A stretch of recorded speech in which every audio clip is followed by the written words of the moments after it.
Audio Jungle.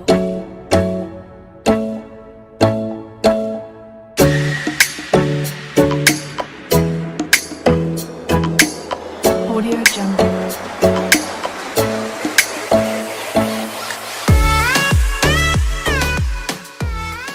What's up guys, it's Dino here, and today I'm coming back at you with another video, and today we're going to be going through 4 ways on how to invest in property. So let's get started. First way is buy to let. Okay, now it's simple in terms of the structure of it, but obviously the procedure and little parts in between in the buying process, for example, are a little bit more complicated, and we can go into that in another video. But for today, we're just going through the concept of the investment itself. A buy to let is simple enough. You buy a property and you rent it out. That's it. Okay. Now, like I said, there's little intricacies in the buying process and in getting tenants and making sure that tenants are the right tenants and all that sort of stuff that we can go in more detail in the future. But for now, you buy a property either in cash or with a mortgage, and then you rent it out for a certain amount of money each month. Okay. The good part of the buy to let is that it's simple, and that if you do use a mortgage, you can leverage it. So you can leverage the purchase, you leverage your money, and you can buy it with very little of your own money. Cons of it is that it's a long-term strategy, and you're not going to get necessarily a lot of profit in the short or even in the medium term. In the long term, once the property's gone up in value, you're going to get profit through refinancing or selling the property, which we can go again in more detail in those aspects of property in a later video. But in the monthly term, in the short term, you're only going to be making profit by about a couple of £100 each month. Now, a couple of £100 each month might sound good to you, or it might not sound good to you, but remember, it does add up. Okay, this is a monthly thing, and it's passive income that you don't really have to work for. You don't really have to do much each month to get the money, other than maintain the property, make sure that everything is good in working order and that your tenants are happy. And obviously the pro is that you're going to get money each month as a bonus. Now, the second real estate strategy you can use is flips. So what is a flip? Well, a flip is you buy a property that is either going cheap for whatever reason, or that needs some fixing, okay? And you buy the property cheap for what it is. You fix it up, or you add value to it in some way, or if you bought it cheap enough, you don't have to do any of that, but that's very rare nowadays. And then once you've added the extra value, you put it up for sale for more. So, for example, if I was to buy a property at £100,000 and its value was actually 120, when I bought it, I already had £20,000 in profit made, because I bought it under the value of what it was, so below market value. And then let's say I added maybe £4,000 or £5,000, let's say £5,000 to make it round numbers. I added £5,000 of my own money into the property to fix it up, make it nice and pretty, ready to be sold. Okay, so in total I spent £105,000, okay, including the mortgage loan. Okay, so 100 for buying the property, 5,000 of my own money to fix it up. Okay, then I decide to sell it. Okay, I flip it, and it's usually within a short period of time from buying to selling. Okay, that's why it's called a flip. I then decide to sell it for £150,000. I get it for £150,000 sold. Okay, so 150,000 minus 105,000. Remember, the purchase, the full purchase, including the mortgage, plus the 5,000 that I spent on it to fix it up, would give me £45,000 profit. And that could be anywhere from a couple of weeks to maybe 3, 4, 5 months, depending on how long it takes to fix it up, how long it takes to actually buy the property, how long it actually takes to sell the property. So it could be anywhere from a couple of weeks, 2-3 weeks, to about 4 months, okay? But I've made £45,000. Now, I could then grab that £45,000 and spend it however I like, or I could use that £45,000 to go into bigger deals or just do multiple deals of what I just done the first time around. And this strategy is good when the market is booming, okay? When there's lots of houses going for sale here, there, and everywhere, and you buy it and you turn it in a quick, short period of time. You buy it for maybe £100,000, when it's looking ugly, you make it look beautiful and you sell it for more, okay? You can also do this when it's a downturn in the economy, but it doesn't work as well and it can be very risky. The whole strategy itself is riskier, and that is one of the cons. So it is riskier, but it does provide a lot of profits, okay, short-term profits. The other downside is that it takes a lot of work on your side because it's very full on, it's hands on. You either have to manage the refurb, so the fixing up of the property yourself, or you have to actually get your hands dirty and do it yourself if you want to do it a little bit cheaper as well.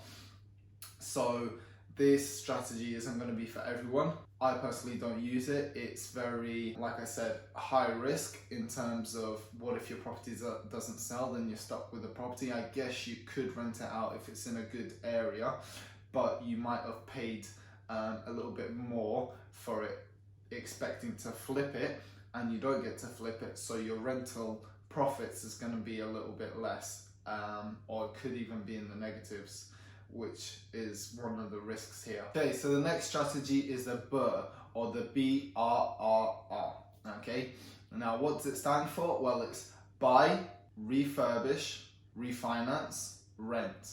How does it work? It is simple in terms of it's like the buy to let, but it's got a little bit of the flip side into it. So it's a bit of a mixture of the two. Now what happens is you buy a property, okay, let's say again the same property, £100,000, okay, but your idea is to rent it out this time like a buy to let.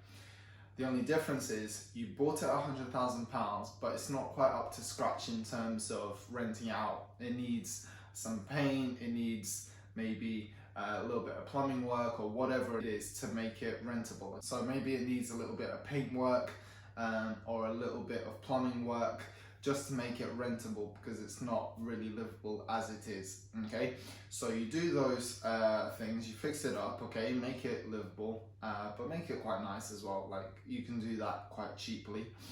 And then it's rentable now, okay? So you've bought it a little bit cheaper because it wasn't livable. You've refurbished it so it's livable and it looks a little bit nicer as well, okay? Then you refinance. So you go to the bank and you say, well, I bought this property, it was £100,000, maybe it was worth 100,000, or maybe it was worth 90,000, okay? Whatever you bought it for. You then go to the bank and you say, can you do an evaluation on my property, see what it's worth. They come, they evaluate the property, they say it's now worth £120,000, okay? Let's say the value of it before was 100,000, what you bought, okay? So you've earned yourself £20,000 right there.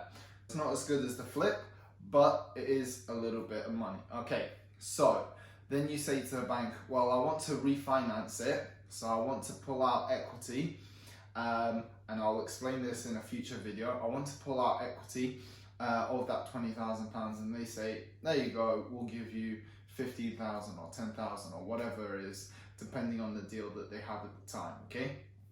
They will give you that money in cash to your account. You still have a mortgage, you've got that extra bit of cash, and then you go and you rent it out, okay? So you've done the buy, you've done the refurb, you've done the refinance, then you rent it out. Now, this property is good if you want to do multiple buy-to-lets very quickly, okay? Why? Because you put money into a property, okay? You fix it up, you rent it out, okay? And you can get your money back, or at least some of it back. Sometimes not all of it, but if you at least get some of it, half of it, 60%, whatever it is, you can then use that into a future deal, okay? And you can, because you've managed to pull out some equity, you can then do other deals quicker than if you left your money then and you had to start saving up for another deposit all over again. Okay, so at least you're part of the way there, if not all the way there, ready for the next deal.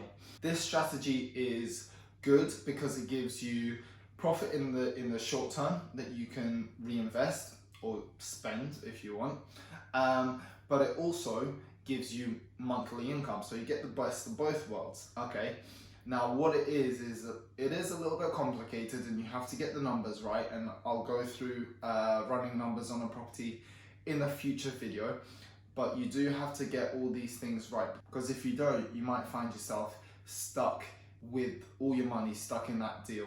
Now, it's not necessarily a bad thing. If you've got time on your side, you can just save, learn from your mistakes, and then invest in the future and do it better than you've done the first time.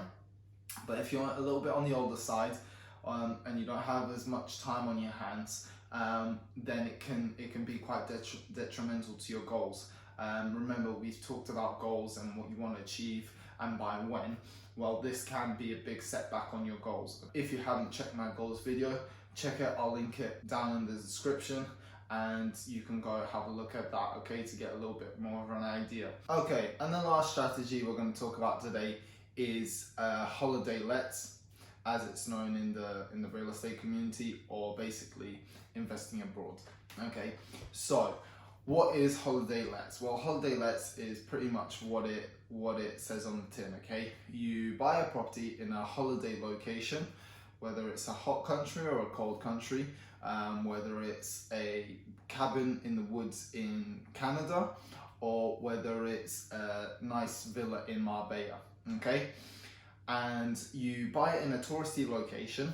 Okay, and it's there for literally the purpose of people's holidays. So they will go on holiday, they will rent your house for a week or 2 weeks or however long they're there, and you will get money from it. Okay, now because it's for such a short period of time that they're renting it, you can charge premium prices. Okay, and obviously it's a holiday, so people are willing to spend on accommodation and good food. So if your accommodation is in a good place, in a hot spot, and it looks beautiful, you can charge really premium prices for it. Now, there are a lot of complications with this one. So first we'll go through the advantages. Well, you've got a holiday home in a place, hopefully, that you like. Hopefully you're not going to buy a holiday home in a country that you don't like. So you've got a holiday home. So when you go on holiday, you can have your own place. You don't have to rent anywhere, okay, which is really, really nice. The second thing is you're going to have rent coming each month in the popular months. Okay, you're not going to have rent coming up each month, and that's something that we're going to talk about in a second. And the third thing is that you can buy properties cheaper sometimes abroad. Okay, so because the economy there isn't as good, or just because of the real estate market in that country, sometimes you can go to certain countries and buy a property that is really, really nice, that in your country might be worth, say, 250,000, 300,000 pounds, and there it's only worth 150, maybe 200,000 pounds. So you can get quite good deals on nice property. Okay, so now come the cons. What are the cons for this one? So it might be harder to maintain because it's a holiday destination.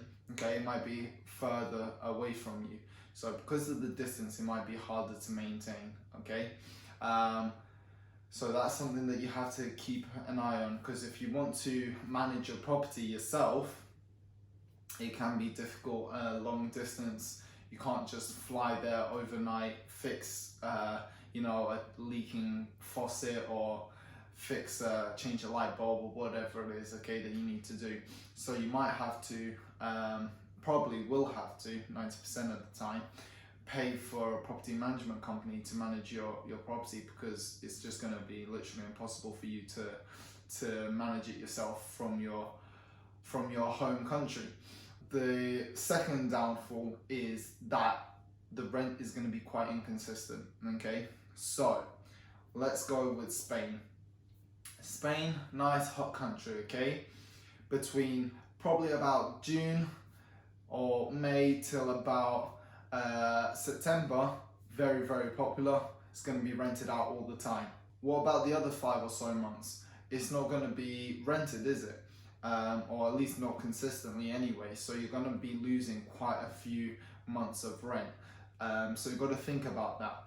When is the destination popular? Is it popular, quite consistently all year round? Is it popular in Christmas and in summer?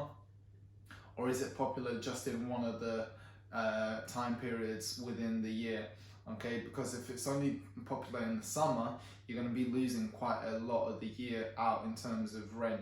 Also, another downfall is that you might want to go when your house is fully booked out. So you want to go on holiday to go enjoy your house in the summer, and you can't because everyone else has already booked it. Or you lose a couple of weeks rent because you want to go and enjoy your house. There's a bit of a downfall there because you can't enjoy it and have the rent at the same time. You've got to pick and choose one or the other. And the third major one, and probably the biggest one, is that it might be a little bit more complicated to buy a house abroad. It might be simpler too, but it might be complicated because of different regulations, policies, procedures. It's in a different language, so you need to get a solicitor who can translate everything for you and who's trustworthy. You might then, when you have your property and you're renting it out, you might have to pay tax in both countries, which might eat into your profits, and that's not going to be very good, is it? So there are some pros to it. You have a house in your dream country that you want to spend holidays on, but then there's cons where you can't necessarily enjoy your house whenever you want because it's going to be rented out in popular times where you want to go, and there might be other complications because you're buying in a different country, other regulations that you might not be aware of. If you did enjoy the video and learned something from it, press the like button below. If you haven't already subscribed, subscribe for more, turn on the bell notifications so that you're notified when the next video is coming up, and I will see you next time.